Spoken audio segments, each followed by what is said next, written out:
Оройтой хоолойд давтаа морил.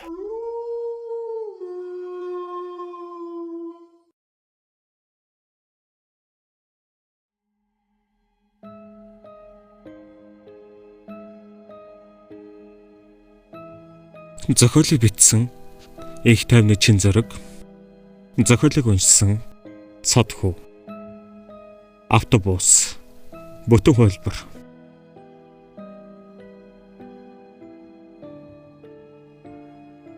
Хотоорнтын зорчигч тээврийн том оврын улаан автобус зорчигчтой цуглан зогсож байлаа.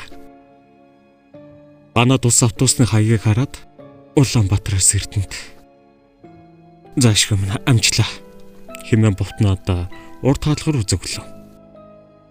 Жолоочин болох махлаг залуу үүдэнд нь тамхи байгуулан зогсох бөгөөд додогш нэг өнгийн харснаа "За илүү дутуу хүмүүс нь буугаараа хөдөллөө шүү" хэмээн анхааруулв. Ганаа автобусны ар игнэний суудалд оногдсондоо харамсч байлаа. Болоо юм аа. Одоосгчээд духгүй явах юм байна л та. Үгүй ядаж явахад юм ч шахацалт юм билээ дээ. Хэмээн бодоод хажууд суугаа махлаг шар авгаа дундууцсан цааш түлхсгэв. Өнөөх авгаа ганаа руу нэг яозгүй харснаа. Энд ганц нэг суудал байх шиг байна. Хөдөлтөл хүн ирэхгүй бол зайчилчих нь азгүй гэж хэлээд мөн өдөөс нь түлхэсхийн хойш нь олов. Харин ганаагийн баруун талын цонхны дэргэд урцвтай бүрх малгайтай нэгэн бүсгүй бодолд автна цонхоор ширтэн явна. Түүний хажууд ганаа яваа бөгөөд саяны шаханд түүнийч мөн цонх руу шахсан тул уучлаарай гэж хэлээд бөксөөр урагшлан сууж зай гаргав. Гэвч бүсгүй огт сонсоогүй мэт цонхоор ширтэн гүн бодолд дарагдсан мэт анаргүй сууж байлаа. Одолгүй автобус хөдлөв. Зүүнээ тулаахан өдөр тул бүгд цонхоо онгоолхон агаар нэвтрүүлэн явж байхад өнөө хөл бүсгүй цонхоо өлөө онгоолхон мөн л гадаг ширтэн явсаар. Энэ үед өнөөх махлаг авгаа суларсан суудалд очиж суугаад ашгүй нэг чөлөөтэй явах боломжтой болжээ. Ганаа хэдий агаараар дутаагүйч нөгөө бүрх малгайтай хүүхний урдуур гараа явуулаад цоохойг онгоолох гэтэл "Хэрэггүй. Би таараатай" хэмээн хүүхэн жижирхэлсэн хоолгоор өгүүлээд ганаагийн гарыг атхан хойш нь түлхэв. Гэтэл түүний гар хүйтэн байсанд ганаа баг зэргийн зочин "Та даарж байгаа бол миний хөрмийг өмсгөө" хэмээн илдэг асуудал хүүхэн ямар ч хариу өгүүлгүй гадаг ширтэн явсаар. Бүрх малгайны цаанаас түүний царай сайн харагдахгүй байгаа ч зэвэрхэн цагаан царай улаан нэмгэн уруула жижигхэн шунтгар хамар гээд угтай ихэл царайлаг гэмээр хүүхэн байгааг ганаа шинжиж амжив. Харин ганаагийн хувьд бол тэрээр нэгэн хувийн байгууллагад менежер хийдэг бөгөөд дагцсан ажил төрөл орон байртай боломжийн амьдралтай ганц бие залуу билээ. Тэрээр ээлжин амралтаа авчихад багын найзуудынхаа дуудлагаар инхүү Эрдэнэт явж байгаа нь энэ юм. Хэдийн өөрийнхөө машинтай явж болох байсан ч найз нөхд нь түүнийг машин тэргээр яах гэсэн юм бэ? Чи зүгээр л автобусаар хүрээдэр. Бид хэд чамаг газар долохгүй. Тэгэж базраа чамаг буцах үед хот орно гэсэн. Чамд ерөөсөн машин хэрэг байхгүй хэмээн ятгсан учраас инхүү автобусаар яваа билээ.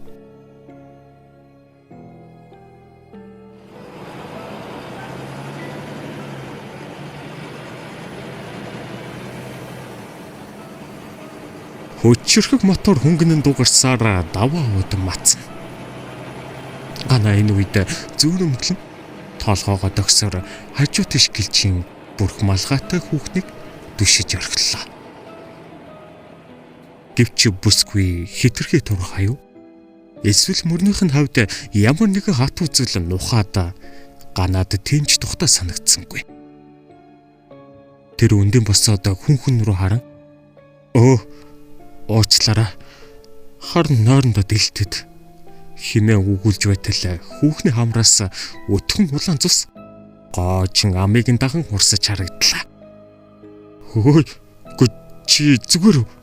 Гэхдээ над хамарнаас чинь цус хэмээн сандарч цүнхнээсээ нойдон салбитыг гарган цусыг нь арчиж өглөө. Гэвч хүүхэн юу ч болоогүй мэт цонх руугаа ширтэн явах нь Ганагийн дотор сая нэг айдас төрөх шалтгаан бий болов. Урд судалт шилжин суусан махлаг авгаа хойширгэн хараад Хөө, яана халуудад байгаа юм болов. Гэ ядаж малгайгаа тайлахгүй юм байх та. гэж хэлэхэд нь Гана түүний бүрх малгайг авахар гараа сунгатал бүсгүй хачин мохоо орилж хоёр гараараа малгайгаа даран Ганагийн зүг болооч хэмээн хашгирлаа. Гана хайн сандарч хүүхнээс баг зэрэг холдон салцв. Солиотой юм хаашаа юм галзуу хүүхэн байна шүү дээ. Хөөхөн минь айсан харагдаж байна. Гэх мэтлэн яриа автобусанд дөнгөр сонсогдож байлаа.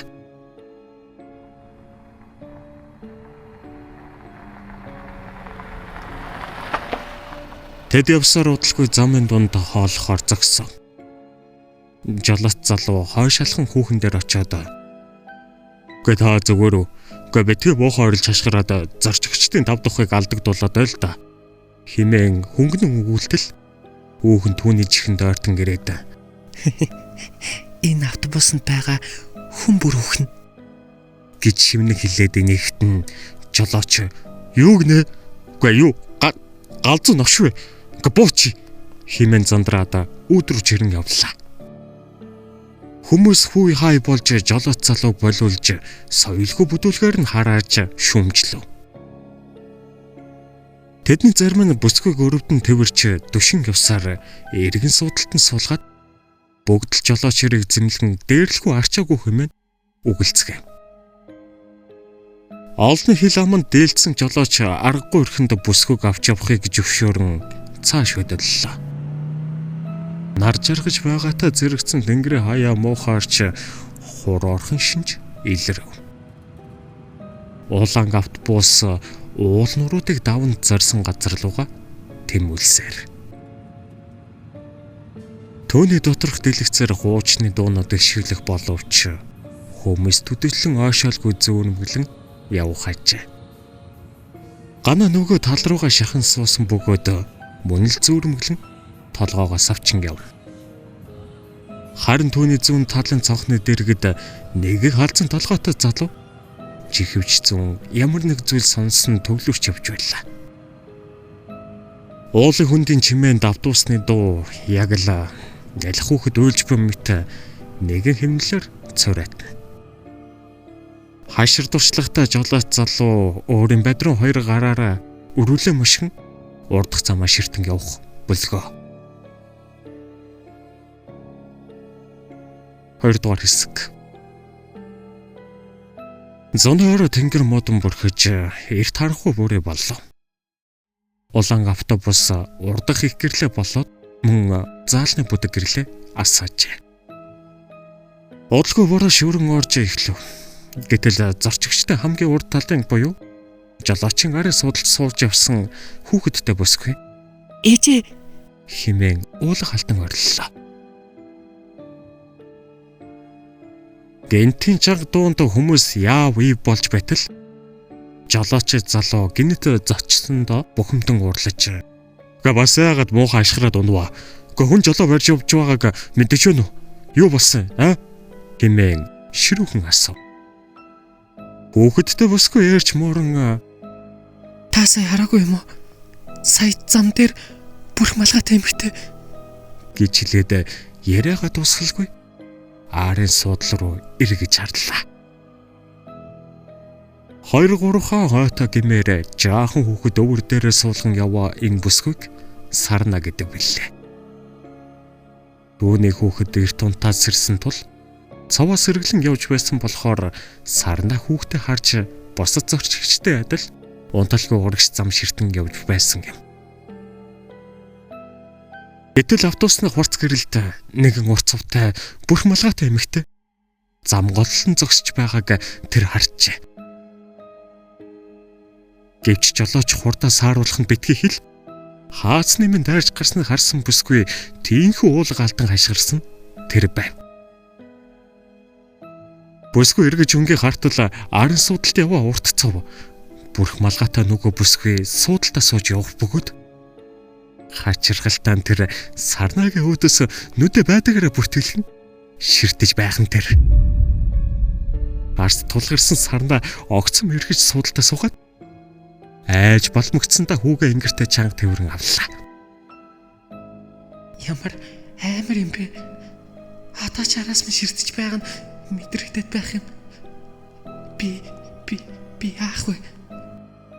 Химэн дотроо бодоод хажуудаа суугаа хижээл насны эрд аль болох наалдан суухаар бие замчлан байлаа.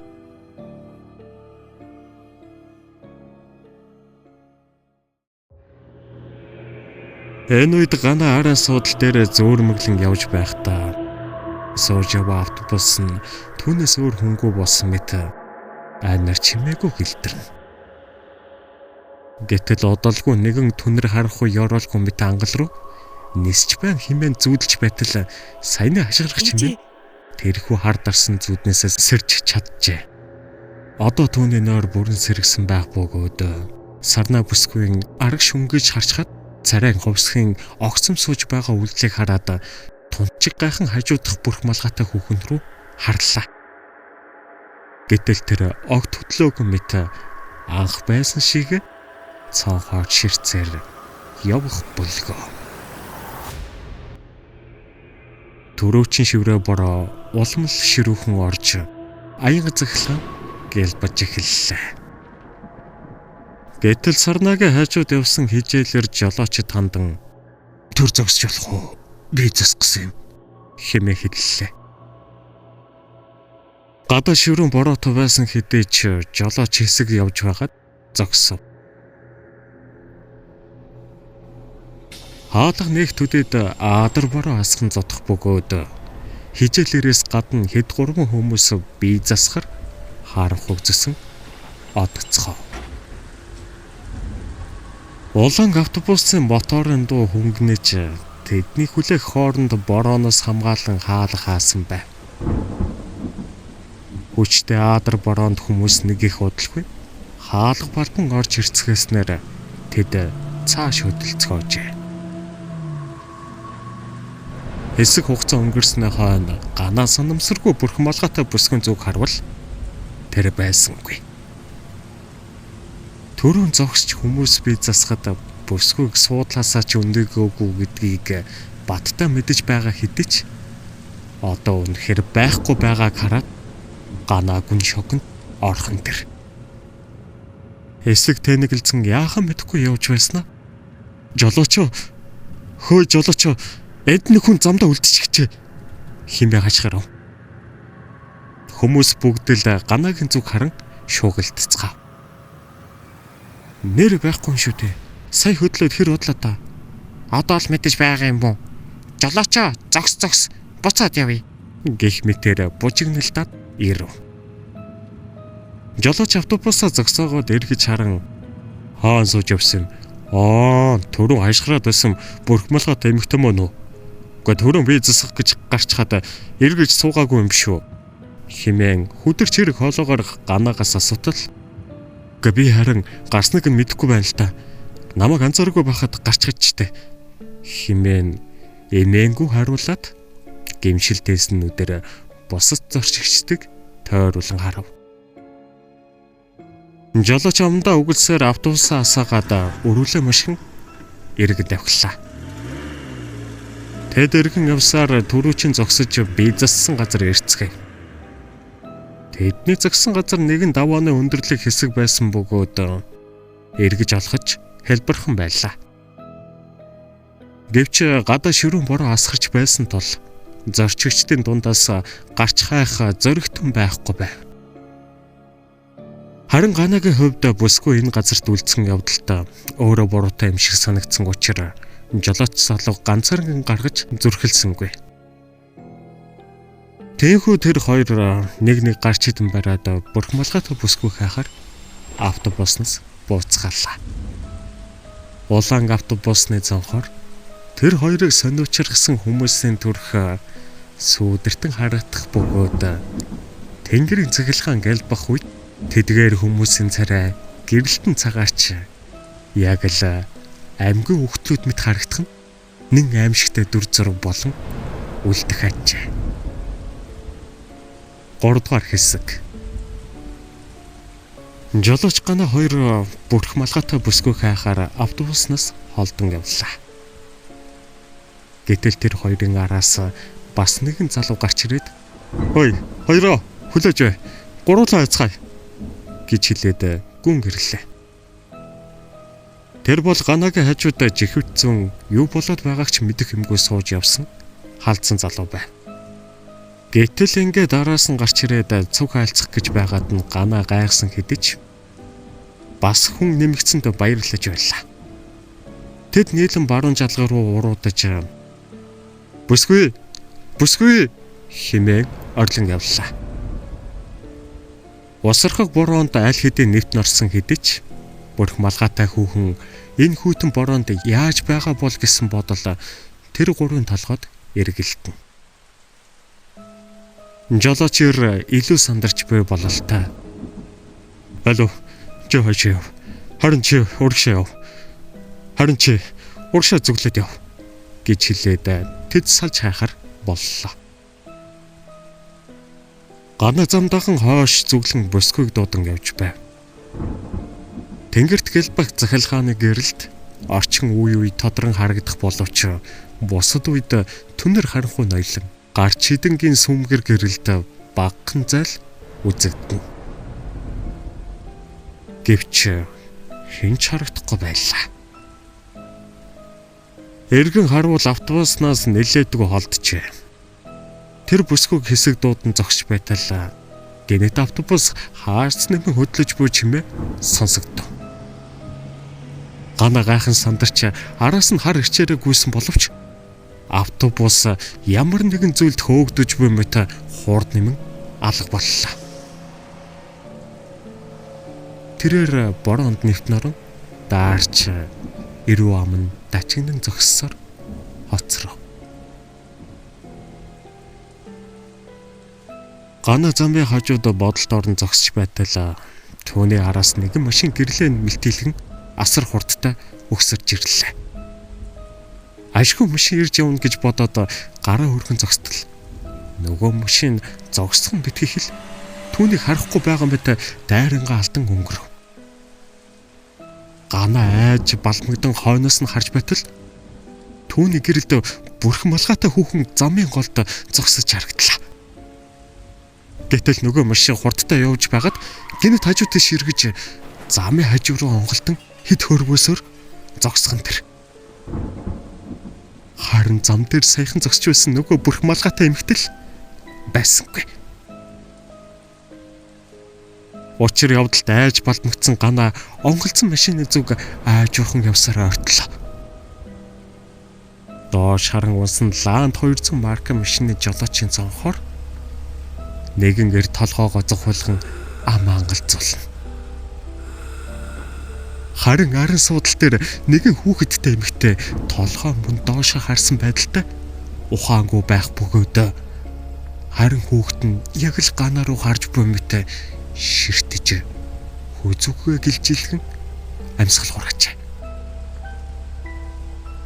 Гана ам ангалзуулан ямар нэгэн зүйл хэлэх гээд байгаа жолооч руу ортвол тэр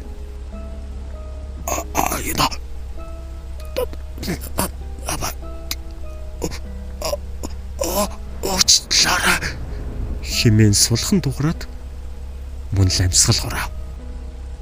Гана яах үйл мэдэн зогсож байтал машин дотор утас харагдлаа. Тэр автобусанд утсаа орхисондоо харамсч байсан тул ийхүү утас олсондоо баярлан авч үзвэл элдвгөөдгүй шууд нэгдлээ. Багсан сүлжээтэй байсан тул шууд л цагдаар уцтав. "Бано дуудлах гэсэн бано. Амраг ирээ 102. Энд машин онголчлоо. Баярлалаа" хэмээн хэлж амжаагүй байтал утас нь дасрав. Тэгснээ үргэлжлүүлэн ямар нэгэн зүйл шуугаад ирэв. Тэрний дунд хоёр үг тун тод сонсогдлоо. тэрэндээ. Бүгд өхөн. Гана хайсантаа уцаа доош унгаав. Гэтэл яг л житгэрээ инээд мэт аимшигтай чангаар инээхэн сонсогдох үед тэр уцан дээр нэмж дэвслээд тэндээс хар хурдаараа гүн зүгтлээ. Гана гүйсээр явж байтал зам хажууд нэгэн хүн доошоор нэвтэж байлаа. Эргэлзэнгүй болгоомжлон ойртон гэрлээд асгавал нөгөө араас гарч ирсэн халдсан цулуу байх нь тэр. Гана гүн очиж үзвэл амьсгаатай байлаа. Гэвч цээжин хятнаад бин дагчин чичиж байсан тул Гана хэдий нойтон боловч гадуур хөрмөө дээгүр нэмэрлээ. Цаашдаа яах ёстойгоо ч үл мэдэн арга тасрахтаа тасралтгүй зутгах тэнгэр үүд хараад хамаг чадлаараа ориллоо. Гэтэл яг түүнийг орилох үед тэнгэрт захилгаан гэлбэж баруунжилхан зогсож буй 4 хүнийг Гана олж харлаа. Тэдний нэг нь урт цуу бүрхмалгаатай нөгөө эмэгтэй байсан бол харин бага насны хүүхэд бүхий нөгөө хоёр нь магадгүй саяны ослоор өөд булагсад байх. Дахин тэнгэрт захилгаан харуулхад бүрхмалгаатай бүсгүй байсангүй. Гана гэрлээ ийш тийш тусган хайж байтал дахин нэг машин давхин ирж яваа үзэгдлээ. 4-р хэсэг. Тэрхүү ирж яваа машины хөнгөнсөн дуу тун танил сонсогдох бөгөөд хурц гэрлээ тусган хурд мэдэн давгсаар ойртон ирэх үед замын голд өнөөх бүрхмалгаа тэмхтэй яг урд нь гараад ирэв. Гэтэл тэрхүү машин огцом хажуу тийш эргэж замын хажуу руу орсон хэдий ч арай онхолдолгүй ойж буун хараасаар зогсож амжижээ.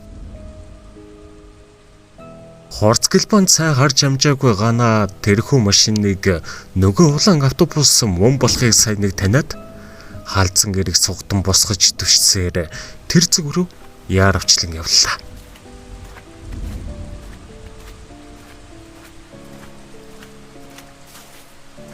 Тэнгэрийн байдал дээрдэг шинжгүй боловч аянга захилгаан гэлбэх нь харьцангуй багасжээ.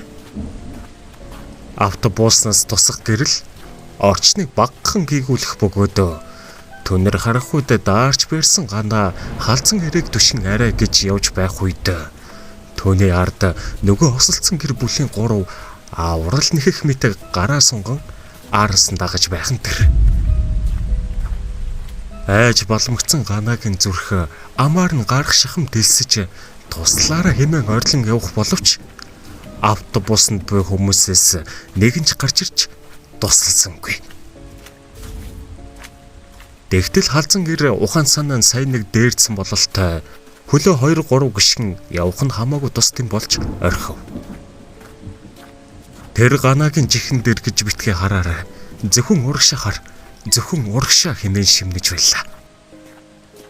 Мөн аманда ямар нэгэн майн мэгцэн унших мэт байснаа үй үйхэн нулимх нь магадгүй лам хүн байх гэмээр санагдаж бай. Араас нь паацхныг алхаж эвгүй хятнах дуу гархан явж байсан 3 сүнс ямар нэгэн далдын хүчинд автах мэт ойрдуу тавьцхан алга болчих.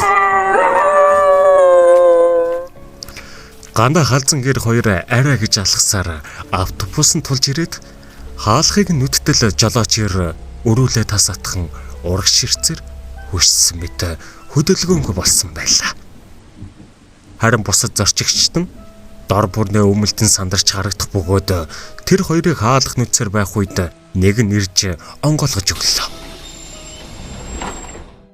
Гана хаалгаар орж ирмэгцээ жолоочрыг замдан босгоод шинаанд нь 2 буулгаж орхитол түүнийг хідэн задлуус хориглож хойш нь татлаа.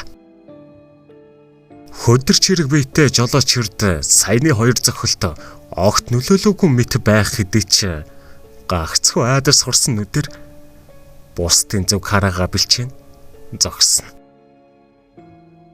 Гэтэл олны дундаас нэгэн залуухан ир. Бид яагаад эргээд өрөө? Та юу ч хэлээгүй энд хоёр хүнийг хайж яваад замаасаа гаралгүй явсан чи эргээд ирлээ шүү дээ. Энд яг юу болоод байгаа юм бэ? Химэн твдэн сандарсан өнгөөр асуув. Жолоочор нүдэ бүлтийлгэн ийш тийш харж байснаа. Онгорхоо үлдсэн хаалгаа даруухан очиж хагаад эргэж харснаа. Тэр байсан. Автобусны хамгийн хард суудалд сууж явсан бүрх малгайтай эмэгтэй. Би түүнийг замдаа үлдээе гэж байхад та нар бүгд эсэргүүцсэн байхаа. Одоо тэр биднийг дагаж байна. Би замаа мэдэхгүй болоод эргэж ирсэн гэж бодоо юу. Анх түүнийг хайж явахдаа түүнтэй гинт таарад олсонтой баярлан дагуулan явах гэтэл тэр яг л үхээ дуудсан хүн шиг илчирч мууцсан өнөр хангалуулан ойртож ирээд малгайгаа авсан. Гэтэл би юу харсан гэж бодож байна. Түүний толгой орой хэсэг нүднээсээ дэш байхгүй. Твдгш юм байсан. Би тэр аимшигтай дүрхийг хараад ухаан мэдрэлээ алдан эргэж хүснээ санаж байна. Гэвч автобусаа барин явахдаа сайн нэг ухаан горж хаас нэмэн хордлсон боловч гинт миний урд тэр дахин гарч ирсэн. Би автобусыг золтоол унахчлгүй.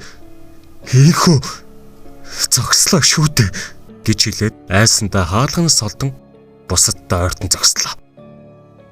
Энэ бүх яриг сонссон халзан гэр энэ зүйл болов маш их өш сонзон санаж түүндээ хорогдон үлдсэн нэгэн бүсгүй байх бөгөөд одоо дэндүү хүчрэхэг бийдсэн чөтгөр болжээ. Би болоо лам хүн. Уг нь түүнийг анх автобусанд байхыг хараад та бүхэнд хорлол болох юм гэж бодоод би дүрээ нуунд дагаж явсан юм л та.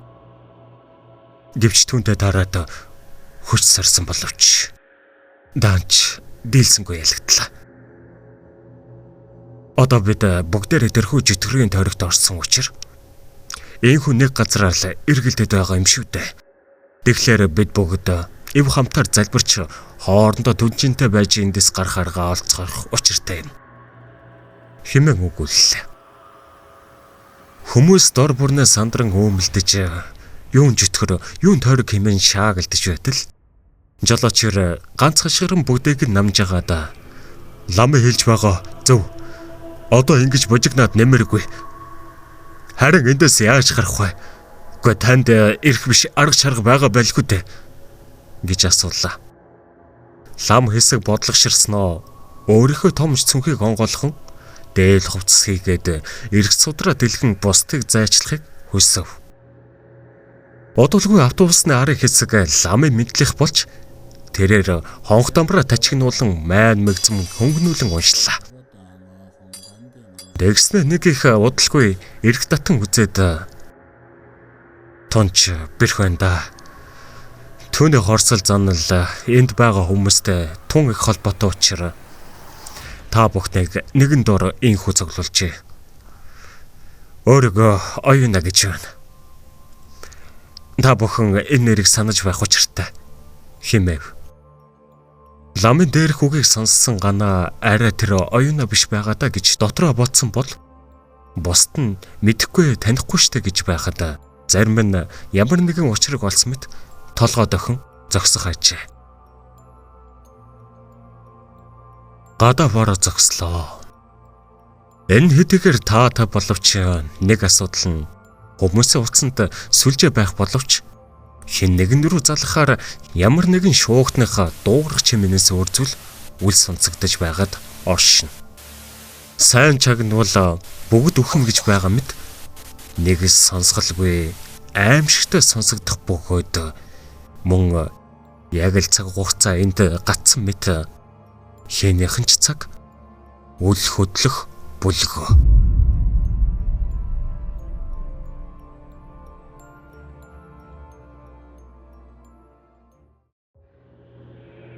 5 дугаар хэсэг. Борооны үүл татарсаар үүлний цанаас шөнийн дугарах саран зохиожээ. Хот хоорондын хатуу хучлалтай зам дээр сарны тусгал гэлтэн ойх бөгөөд орчны бодол тов тодорхой харагдаад ирлээ. Жолоочир цонхоор гадах байдлыг ажиглаад хаана явж байгаагаа мэдснээр барахгүй. Зүүн талын нэгэн гүвээг даваад түүний таньдаг айл байгаагч мэдэж байв. Гэвч тэр ганцаараа гадагш гарan гэхээс айж байсан учраас бусадтай хандан "Энэ хажууд орхон манай хуур ахих би. Бид тэр гүвээг даваад очивол лав энэ жөтгөр мөтгөрийн тойрог өгчээс гадуур байгаа улс бидэнд туслах байх" гэж хэллээ. Түүний энхүү хэлхийг сонссон лам "Эд мэдэхгүй. Миний ойлгосноор бол бид бодит байлаас бүрэн тусгаарлагдсан. Та бүхэн анзаарахгүй байна уу?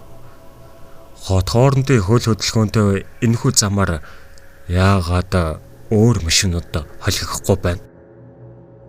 Тэр жөтгөр өөр тэрэгтэй хүнээлээ энэ тойрогт оруулна. Тэр нь төрөвчий осолдсон гэр бүл болоод энэ улаан автобустай бид нар юм шүү дээ" хэмээн өгүүлв. Гэтэл хүүхэд төвөрсөн сарна бүсгүй дуугаа өндөрсгөн Та ер нь анханасаа тэр житгэрөө мэдэж байсан юм бол автобус хөдлөхөөс өмнө хүмүүст анхааруулахгүй яасан юм. Одоо нэг л их цэцэрхсэн хүн гараад ирж гин. Би лавын дахиад нэг ч орон байж чадахгүй. Хүүхэд минь өлсөж цангаад байна. Би лав тэр айл руу чинь явлаа гэж хэлээд хаалга руу зөвлөв. Хүмүүс дахин шүүгэлдэж биечгэлсэн хамт явна гэж нэг хэсэг нь зүтгэж нөгөө хэсэг нь лам хийсэн зөв шүү дээ гэх мэтээр хуваагдана маргацгаав. Гэтэл энэ үед жолоочир сарнаа хэлснийг дэмжин юмыг яаж мэдхв олуулаа явхад гайгүй биз хэмээн бодоод оролдож үзэхээр шийдэн хаалга нийлээ. Нэг хүүхэдтэй нийлээд 8 хүн гадагш гарахаар явах үед лам өгүүлрв. "Гарч болохгүй. Та нараа тэр жөтгөрийн жинхэнэ хүч чадлыг үзээгүй байна. Одоо тэр та нартай өөрийгөө танилцуулах хугацаа өгсөн болохоор ийм тайван аниргүй байна шүү дээ. Би анх хөдлөх үед та бүхэнд сануулж хэлсэн бол надад итгэх байсан гэж юу? Жөтгөрийн өрхөнд орно шүү. Богд явж болохгүй гэвэл үнэхээр надад итгэх байсан уу? Би та бүхнийг хамгаалах гэж тэндээс дагаж энэ хүртэл ирлээ. Автобуснаас гарч хэрхэж болохгүй шүү гэж хэлсэн боловч тэдгээр хүмүүсийн нэг нь ч үлдсэнгүй. Сарны тусгал гөвөө өд матсан бөө хүмүүсийг гийгүүлж байтал автобусанд бөө нэгэн залуу ир "Ламаха тэрийг хараач" хэмээн тэдгээр хүмүүсийн араас цагаад үргэлжлүүлэн "Сүүдэр нь тусахгүй байна" хэмээн ээрч муран өгүүлв. Тэр зүгөө бүгд харуул үнэхээр хэний ч сүдэр үгүй боловч ихтэй төврүүлж яваа бяцхан хүүгийн сүдэрл агаар тэгдэх мэт ганцаараа торож харагдав. Төөнийг харсан лам тэвдэн сандарч "Бурхан минь өчөө. За та нар эндэ байж байгаарай. Хэрхүүч гарч болохгүй шүү. Би рүүгээ шахаад сууж бай" гэж хэлээд автобуснаас буугаад тэдний хойноос гүүхээрээ явж одлоо.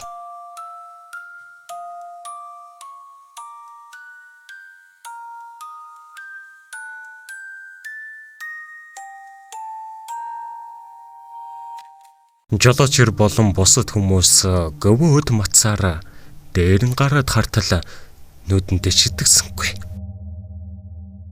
Айл байх ёстой цаад орно. Сайхан орхиж утсан улаан автобус нь дүрээр зогсож байх нь тэр. Гэтэл энэ үед хаа нэгтгээс хин нэгэн ад зэтгэрийн дугаар тэднийг тавлах мэт инээж байг нь сонсогдов. Бүгд айн сандралтан хоорондоо шахалтан зогсож байтал Намайг та нар танихгүй байна. Та нар нийтээр намайг үзэн ядаж хүн гэж хараагүйхаа төлөөсөг. Одоо авах чинь эндэ гэж хэлээд утаа амт мэт хар зүйл агаарт идэн тэтгэр хүмүүсийн дундор сүлэлтэн гарч өнгөрлөө. Бүгд л орилтон уйлж хормын дотор зовлон гонигт эзэмдүүлэн шаналж биднийг уучлаач тэ. Биднийг уучил оюуна химэн орилсоор түнэр харанхууд уусах мэт газар шигдэн алах боллоо. Ламгүйсэр гүвэн дээр гарan хартал бяцхан хүү уйлсаар ганцаар сууж байх бөгөөд түүний чихэнд хэн нэгэн өчүүхэн ламтан чинээс орч мэдсэн зүйл энд үйлчлэхгүй. Би бусдыг ч гэсэн иргэшээлж өөрийнхөө мөнхийн харахад харах болно гэж хэлээд хахтансан саарл өнгөөр инээсэр холдон отов.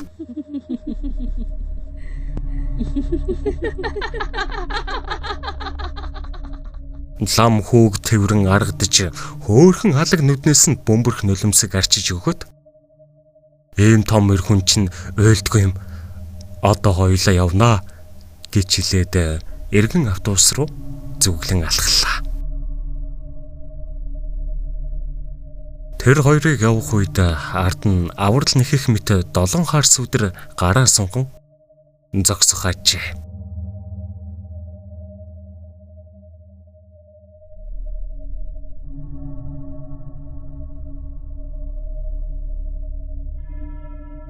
Зурдгаар хэсэг.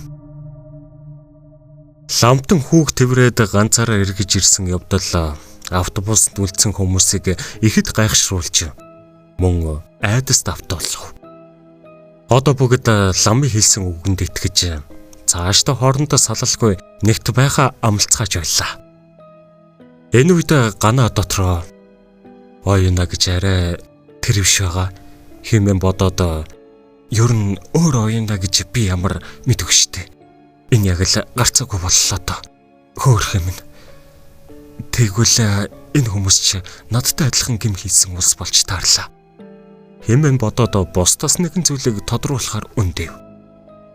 Та нарын дунд оюуна гэх нэрийг сонсоод ямар нэгэн зүйл санагдахгүй байна уу гэж асуудал нэгэн залуу ир босоод одоогоос бараг 6 сар өмнө юм уу та. Гүй нэгэн бүсгүй машина барьж явахдаа лайв хийж яваад аимшигтай осолд орсон шүү дээ. Том ачааны машинтай мөргөлдөөд түүний толгоон орой хэсгээд тасар гунсан байсан ч харцсан камер руугаа харсан чигээр амьсгал хураахыг тэр үед лайв үзсэн бүх хүмүүс л харсан. Энэ үнэхээр аимшигтай дөрс бүхий тэрхүү лайв тэгээд л тасарсан шүү дээ. Тэр өөрийгөө оюуна гэж танилцуулж байсан. Та нарын дунд тэр лайвыг үзсэн хүмүүс байгаа биз дээ хэмээн нүгүүллээ. Түүнийг инхүү ярихад бусд нь нэгэн дуунаар шахуу үзсэн гэдгээ илэрхийлэн тоолоход өгч байлаа. Тэгтэл гана үргэлжлүүлэн өгүүлв. Тэр хөөрхөө бүсгүй осолд орохын өмнө маш их бухимдаж уур уцаартай болсон байсан. Тэрхүү лайвыг үзсэн зарим нэг хүмүүс түүнийг элдвэр хэлж гутаанд оромжилсан өнгө аястай комент хэлгэж байсан шүү дээ. Учир нь нэгэн бүсгүй түүнийг нөхөртэй нь явуулддаг яахан хэмээн нэрлээд элдв зураг бичлэг нийтлснээс болж хүмүүс түүнийг ад үзэх болсон. Бүсгүй тэр бүхнийг худлаа хэмээн хичнээн тайлбар хэлсэн ч хинч түүнийг сонсонгүй. Бүсгүй хэд их уурлаж бас уйлж явахдаа анхаарал болгоомж алдан тээнхүү осол гаргасан нь үнэн билээ. Тэр үед бүсгүй харан зөвхөж байсан тэдүүр хүмүүс энэ улаан автобус нь цоглорчээ гэдэгт би итгэлтэй байна гэж хэлээд хүмүүс рүү тандан гарлаа. Бурхан минь. Гүй тиймэрхүү комментод зөндөл байдаг шүү дээ. Тиймхи юмны төлөө ийм олон хүмүүсийг сүйтгэн гэж байх уу та хэмээн бүдүүн шар авгаа уулгалдан өгүүллээ. Ламтан бяцхан хүүг тэврэн зогсонгоо. Хүн хэлсэн нэг муу үг нэг насны амьдралыг нь ч сүйтгэж чадaltaй байдаг. Тэм учраас хинд ямар үг хэлэх ёстойгоо урдаар сайн тунгааж байж хэлэх учиртай. Үгээр хүнийг өвхүүлж болно, мөн амьдруулж болно гэсэн үгч байдаг. Тэгэхээр та бүхэнд хорсоод байгаа шалтгаан нь энэ байх нь. Учир шалтгааныг нь олсон цагт түүний эсрэг тэмцэх арга бий гэсэн үг. Гэж хэлэхэд саяхан харамсан гашуудаж явсан хүмүүс итгэл найдварын гал бадраад ирхэн дэр.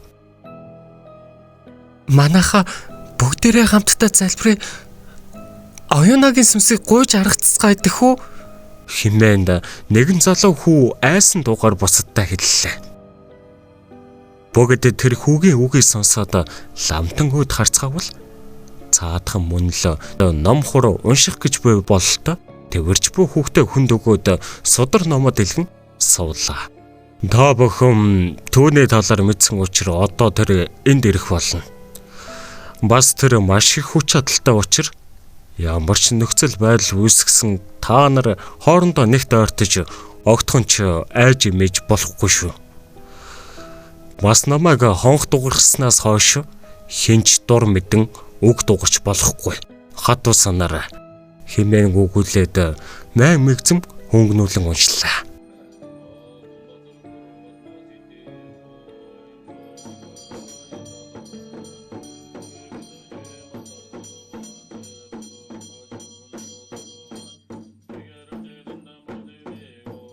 Бүгд л автобусны голд шамбаарлан бөөгнөрөх бөгөөд хойд хэсэгт ламтан ганцаар майн мэгцмээ уншин завлан суух бүлгөө. Гэтэл автобусны заалны бүдэг гэрэл анивчиж байснаа бүгд унтарч цонхоор сарны гэрэл орчинг гийгүүлж эхэллээ. Зор ганц бяцхан зорчигч голдоо оруулж эрчүүд голдуу захтаа гарan бөөгнөрсөн байлаа. Гэвч дор бүрнээ сандран мэгдэж цонхоор ямар нэгэн зүйл хайх мэдээ харж зогсоцгоо. Ламтам номоо хөнгнүүлэн уншиж байтал түүнтэй зэрэгцэн нэгэн аимшиг инэхтүү гаднаас сонсогдоод ирлээ. Бөөгнөрсөн голны дундаас нэгэн хүүхэн байдаг чангаар хашгиран Зүү хэмээн гараараа заснаа нүрээ даран уйллаа. Бүгд зүүн талын цонх руу хартал нэг хүүхэд 9 том хүний хар сүүдэр мэдзүйл сарны гэрэлд харагдах бүгд гараа урагш сунган яг л уйлж буй мэт ингэнэн дугарсаар ирж явлаа. Энэ үед ламтан номоо үргэлжлүүлэн уншиж байсан бүгд тэдгээр сүүдэр мэт хүмүүс ойртох тусам нэг л зэврэн хүйтэн болж цонхнууд цантаад ирэх нь тэр. Гадаах орчин харагдахаа байсан ч тэдний аимшигтуу хоолоо яг л хажууд нь ирснийг илтгэн. Гэтэл төрүүчин аимшигт инээд дахин сонсогдож байснаа тэдний яг дээр хумсаар дээврийг зорж буй мэт дотор арзаалхам чиммээ жигт дүжрэм сонсогдов. Бөөгнөрсөн хүмүүс айн сандарч уйлж зарим нь алга хавсран өшөөхий гун зогсож байлаа.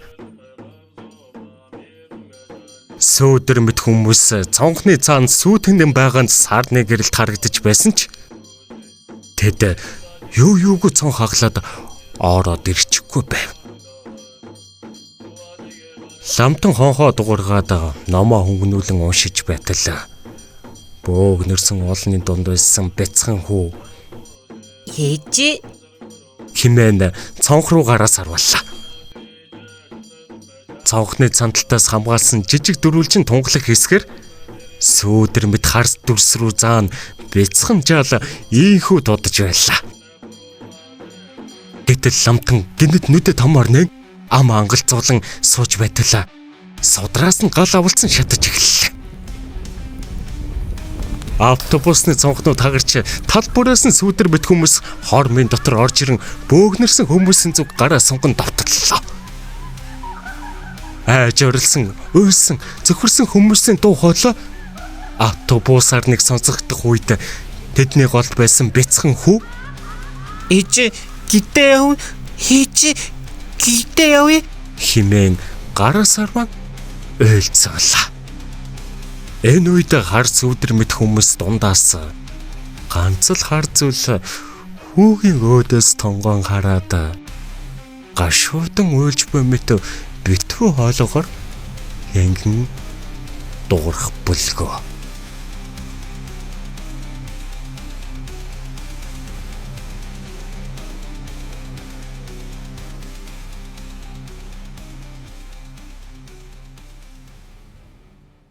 Төгсгөлийн 7 дугаар хэсэг.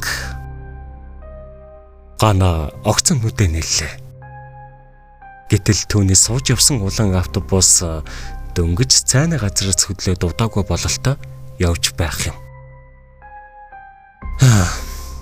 Зэнх зүудээжтэй. Аимшигтай юм гэж бодон сэтгэлэн уужраад ирэв. Арын суудлаас хүмүүсийг харуулаа бүгд цонх руу ямар нэгэн зүйл ширтэн явах аваа. Гана түүнд нэг их гайхалгүй урдаас угаа бүдүүн шараа авгаагаас өөрийгөө хэр удаан унтсныг асуухаар мөрлөн зөөлхөн зөглөө. Гэтэл нөгөө их чиргэн хартал хамраас нь цус урсан гарч байх бөгөөд нүд нь яг л амьгүй хүн шиг нэгэн чигт сааралтан гөлийжээ. Гана зочсондоо дуу алдаг шахан мама дарж байтал хажууд нь сууж явсан бүрх малгайтай эмэгтэй. Би өөрийнхөө өшөө хорслоо тайлж сэтгэл минь амарлаа. Харин чи юу гэлээ? Ийм завхаа эмэгтэйг мэдээлгүй ихнэрээ болгочихвол яана гэж бичсэн байлоо. Одоо тэгвэл чи өөрд мэдих болсон. Энэ навшинг автобусанд мөнхөд айлж яваарай чи. Химээнд цангинтэл инээсэр уурших мэт алга боллоо. Гана учир явдал юу болоод байгааг ойлгож ядан ламын зүг хартал түүний амдаас хөөс харж эрхэн хоолойг нь боох мэт ороож нин дарчлаантай явна. Гэвч нүд нь аль хэдийн амьсгал хураасан хүн лугаа цав цагаанаар эргэлдэх бүлгөө. Гана цонхоор гадагш харуулаа автобус хурд мэдэн давхих боловч түрүүнээс хойш харагдаад байсан уул яг байрандаа сүглийн харагдаж байх нь тэр. Явж буй мэд боловч үл урагшлана.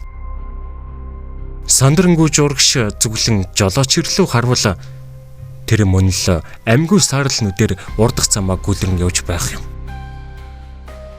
Зарчиж буй хүмүүс дунд эрүүл ухаантай хүн үгүй байтал бяцхан хүл ихэнхээ өвөр дээрээс ганагийн зүг айсан нүдээр ширтэн сууж байлаа. Гана ухасхийн очиж хүүг тэрвэрэн аваад "Минь дөө юу болсныг мэдэж байна уу? Бид хаанаа яаж ирсэн юм аа?"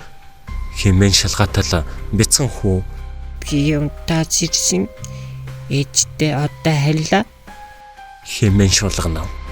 Яг л унтаас сэрэх адил ийм зүйл болсныг гайхан ядаж өөрийгөө амьд эсхийг ч үл мэдэн зогсно.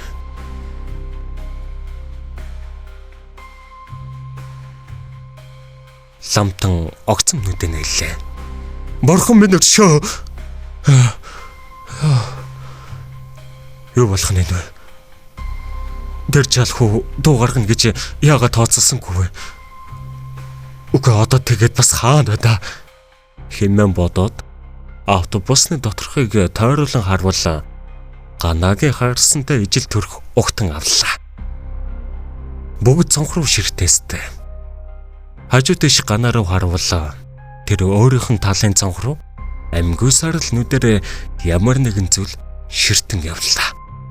Гэтэл цаана сууж явсан бүрхэн балгаатай эмэгтэй тас хөхөрснөө. Ислам хаан.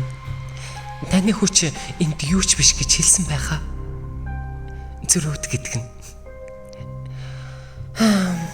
Гэвч таныг тарчлах гэсэн хүсэл надад үгүй учраа. Бяцхан хүүхэд тэрврээд амьдын орчлондоо буцтаа гэж хэлв. Ламтан бяцхан хүү дээр гүн очоод амьгүй мэт суух ихийнхээ өвөр дээр буй хүүхдийг тэрвэрэн авлаа. Тэгээд мөн л ухаан алдах мэт толгой нэргсээр унаадаг. Телевизэн мэдээ. Сайн бацханы үзэгчтэй та бүхэнд шуурхай мэдээ хүргэе. Улаанбаатар зэрэгэнд явах хот хоорондын зорчигч тэрвэрэн автобус өчигдөр шөнө носолдож олон хүний амьнаас сүйдэжээ. Өөрчлөсөн байдлаар үзэгдэх орчин хязгаарлагдмал үед хурд идэвхжүүлсэн улмаас жолоодлогын алдан замын хажуу эрэг рүү унсан гэсэн таамаглал байгаа юм байна. Нийтдээ 39 хүн зоршиж явснаас нэг том хүн, нэг хүүхэд 9 минут үлджээ гэсэн мэдээллээ.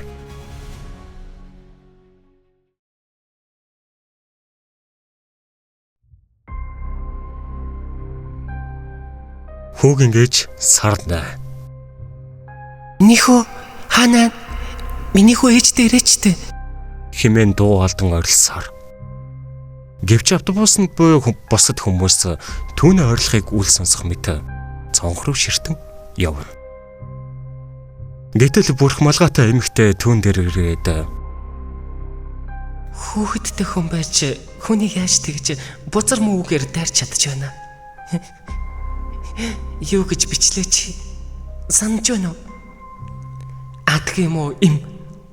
Энэ хүүхнээс цолбсог гарвал яг энэ ээж шиг л амтан өснө үз.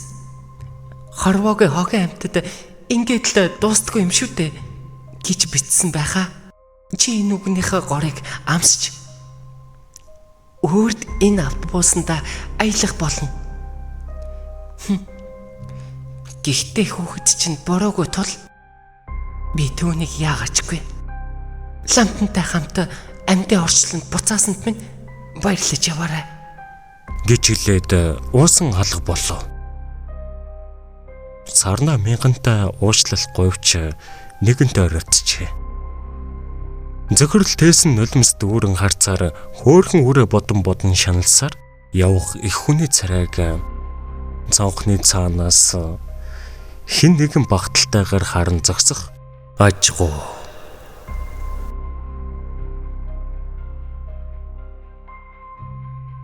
Зохиолыг бичсэн Инх тайвны чин зэрэг. Зохиолыг уншсан Цодхүү. Хэрвээ манаас үг тань таалагдж байгаа бол лайк, саб дарахаа битгий мартаарай.